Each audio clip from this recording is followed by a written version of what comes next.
নমস্কার সকলকে উৎপল এডুয়ার্ড চ্যানেলে স্বাগত। আজকের ভিডিওতে আমরা আলোচনা করব আরেকটি বেশ ইম্পর্টেন্ট বিষয় নিয়ে। দেখো, ওপরে বোঝাতে আমরা অনও ব্যবহার করি, ওভারও ব্যবহার করি এবং অ্যাবাভ, তিনটে প্রিপোজিশনকেই কিন্তু আমরা ইউজ করি ওপরে বোঝাতে। কিন্তু কখন আমরা অন ইউজ করব বা কখন ওভার ইউজ করব বা কখন অ্যাবাভ ইউজ করব, সেই ডিফারেন্স আমাদের জানা খুবই প্রয়োজন। যে অন মানে ওপরে, অ্যাবাভ মানে ওপরে, ওভার মানে ওপরে, কিন্তু কোন ক্ষেত্রে আমরা অন, কোন ক্ষেত্রে ওভার বা কোন ক্ষেত্রে অ্যাবাভ প্রিপোজিশনটাকে ইউজ করব, বা এই তিনটে প্রিপোজিশনের ইউজের ডিফারেন্সটা কি, সেটা নিয়ে ডিটেলসে আলোচনা করব। তাই তোমরা ভিডিওটা স্কিপ না করে অবশ্যই প্রথম থেকে শেষ পর্যন্ত দেখবে। আর ভিডিওটা ভালো লাগলে তোমরা অবশ্যই লাইক, শেয়ার এবং কমেন্ট করে জানাবে। আর যারা চ্যানেলটা প্রথম দেখছো বা চ্যানেলটা এখনো সাবস্ক্রাইব করোনি, তারা অবশ্যই চ্যানেলটা সাবস্ক্রাইব করে পাশে থাকা বেল বাটনটা প্রেস করবে, যাতে পরের ভিডিওগুলো আপলোড করার সাথে সাথে তোমাদের কাছে নোটিফিকেশন পৌঁছে যায়। দেখো, প্রথমে আমরা জানবো অন। অন প্রিপোজিশন তাহলে তিনটেই কিন্তু ওপরে বোঝাতে ব্যবহার হয়। অন মানে ওপরে, অ্যাবাভটাও ওপরে, ওভারটাও ওপরে, তিনটে প্রিপোজিশনেরই একই ব্যবহার ওপরে বোঝাতে। তাহলে অন মানে ওপরে আমরা কোন ক্ষেত্রে ব্যবহার করব? ভালো করে মনে রাখবে, যখন কোনো একটা অবজেক্ট কোনো একটা সারফেসের ওপরে টাচ করে থাকবে, স্পর্শ করে থাকবে, তখন সেক্ষেত্রে আমরা অন প্রিপোজিশনটাকে ইউজ করব। আবার বলছি, কোনো একটা বস্তু বা কোনো একটা পদার্থ বা কোনো একটা ব্যক্তি বা কোনো একটা প্রাণী যখন কোনো একটা সারফেসের উপর টাচ করে থাকবে, সেক্ষেত্রে আমরা অন প্রিপোজিশনটা ইউজ করব। যেমন ধরো, এই যে মোবাইলটা, দেখো মোবাইলটা আমার হাতের উপরে আছে, মানে অ্যাকচুয়ালি হাতের উপর দেখো টাচ করে আছে, সারফেসটার উপরে অবজেক্টটা টাচ করে আছে। এক্ষেত্রে কিন্তু আমরা অন প্রিপোজিশনটা ইউজ করব। এরপর আমি তোমাদের কয়েকটা এক্সাম্পল দিচ্ছি, তাহলে তোমরা আরো ক্লিয়ার বুঝতে পারবে। ধরো বললাম, the book is on the table. কি বললাম দেখো, the book is on the table, বইটা আছে টেবিলের উপরে। বইটাকে যখন আমরা টেবিলের উপরে রাখবো, তখন বইটা কিন্তু টেবিলেতে টাচ করে থাকবে, টেবিলের উপরে। সেই জন্য আমরা অন প্রিপোজিশনটাকে ব্যবহার করলাম ওপরে বোঝাতে। বা ধরো বললাম, the cat sat on a chair. কি বললাম দেখো, দ্য ক্যাট, বিড়ালটা, স্যাট অন এ চেয়ার, বসেছিল একটা চেয়ারের উপর। যখন চেয়ারের উপর বসবে বিড়ালটা, অবশ্যই বিড়ালটা চেয়ারটাকে স্পর্শ করে থাকবে, চেয়ারের যেটা সারফেস উপরিভাগ সেটাকে স্পর্শ করে থাকবে। তাই আমরা অন প্রিপোজিশনটাকে এই ক্ষেত্রে ব্যবহার করব। বা ধরে বললাম, the dog is on the bed. দেখো, কুকুরটা বিছানার উপরে আছে। তাহলে যখন কুকুরটা যখন বিছানার উপরে থাকবে, কুকুরটা অবশ্যই বিছানাটাকে স্পর্শ করে থাকবে। তাই আমরা অন প্রিপোজিশনটাকে ব্যবহার করলাম। তাহলে দেখো, তিনটে ক্ষেত্রে আমরা কি দেখলাম? বইটা টেবিলের উপরে আছে, বইটা টেবিলটাকে স্পর্শ করে আছে, বা বিড়ালটা চেয়ারের উপর বসেছিল, সেক্ষেত্রেও বিড়ালটা চেয়ারটাকে স্পর্শ করেছিল, বা কুকুরটা ছিল বিছানার উপরে, সেক্ষেত্রেও কিন্তু কুকুরটা বিছানার উপরিভাগটাকে বা সারফেসটাকে স্পর্শ করেছিল। তাহলে যখন আমরা কোনো কিছুর ওপরে স্পর্শ করে থাকবে কোনো একটা পদার্থ বা কোনো ব্যক্তি বা কোনো বস্তু বা কোনো প্রাণী বোঝাবো, মানে অ্যাকচুয়ালি ওপরটাতে ঠিক এভাবে টাচ করে থাকবে, সেক্ষেত্রে আমরা অন প্রিপোজিশনটা ইউজ করব। দেখো, এরপর আমরা আলোচনা করব ওভার প্রিপোজিশনটাকে আমরা কোন ক্ষেত্রে ব্যবহার করব, অর্থাৎ ওপরে বোঝাতে ওভারটাকে কখন ব্যবহার করব। আমরা আগে আলোচনা করলাম ওপরে বোঝাতে অনকে কখন ব্যবহার করি। দেখো, ওপরে বোঝাতে ওভারকে কখন ব্যবহার করব, যখন কোনো একটা বস্তু বা কোনো পদার্থ বা কোনো প্রাণী কোনো একটা সারফেস থেকে একটু উপরে থাকবে, কিন্তু সেটাকে কভার করে থাকবে, বা উপরে ঝুলন্ত অবস্থায় থাকবে বা গতিময় অবস্থায় থাকবে, বোঝালে আমরা ওভার প্রিপোজিশনটা ইউজ করব।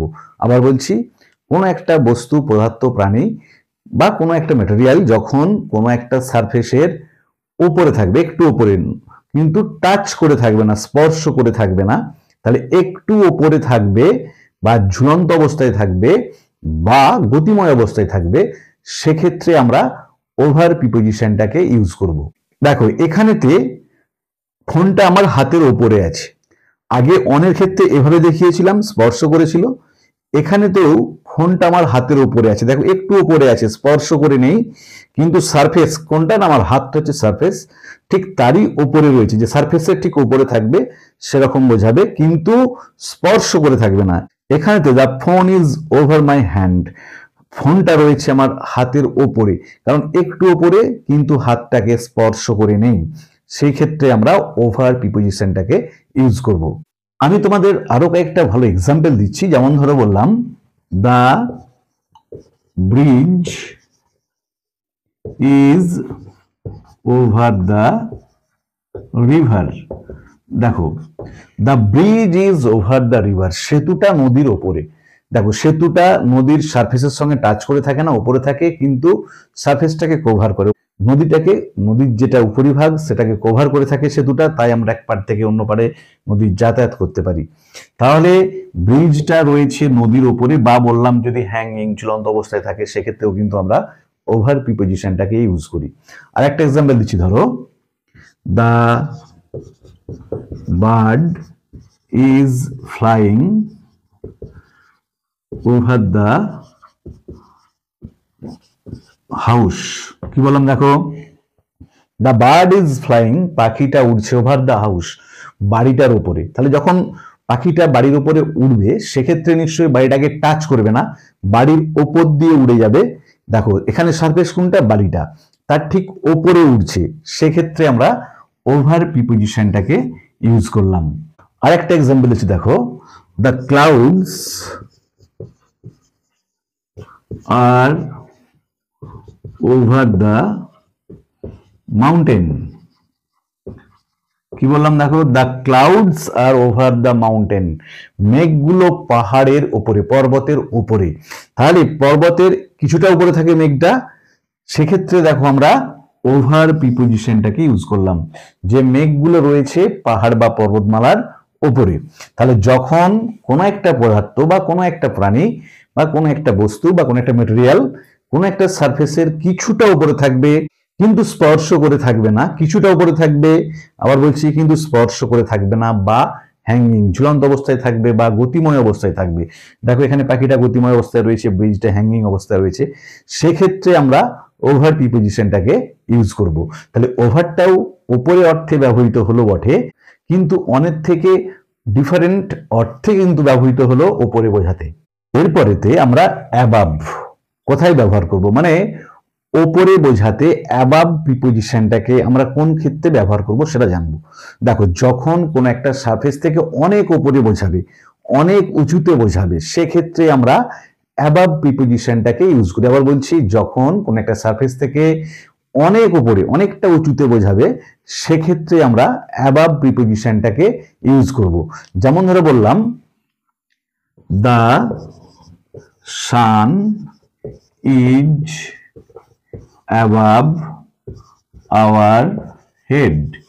দেখো, কি বললাম, the sun is above our head, সূর্য আমাদের মাথার উপরে আছে, মাথা থেকে অনেকটাই উপরে আছে, সেক্ষেত্রে আমরা অ্যাবাভ প্রিপোজিশনটাকে ইউজ করলাম।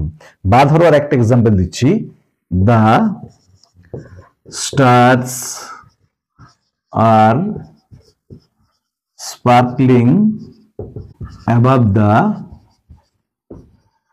সি।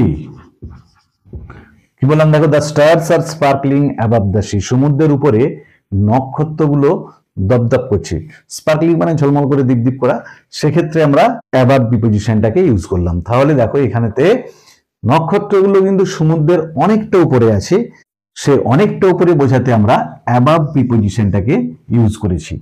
তাহলে অ্যাবাভ, ওভার বা অন তিনটে প্রিপোজিশনই আমরা ইউজ করি ওপরে বোঝাতে, কিন্তু তিনটে প্রিপোজিশনের ওপরের আলাদা আলাদা অর্থে ব্যবহৃত হয়। কোন ক্ষেত্রে অন, কোন ক্ষেত্রে ওভার, কোন ক্ষেত্রে অ্যাবাভ ওপরে অর্থে বোঝাতে ব্যবহৃত হয়, তা নিয়ে ডিটেলস আলোচনা করলাম। ভিডিওটা ভালো লাগলে তোমরা অবশ্যই লাইক করবে, বন্ধুদের মধ্যে শেয়ার করবে এবং কমেন্ট করে জানাবে। আর যারা চ্যানেলটা প্রথম দেখছো বা চ্যানেলটা এখনো সাবস্ক্রাইব করোনি, তারা অবশ্যই চ্যানেলটা সাবস্ক্রাইব করে পাশে থাকা বেল বাটনটা প্রেস করবে, যাতে পরের ভিডিওগুলো আপলোড করার সাথে সাথে তোমাদের কাছে নোটিফিকেশন পৌঁছে যায়। ভালো থেকো সকালে, ধন্যবাদ, দেখা হবে পরের ভিডিওতে।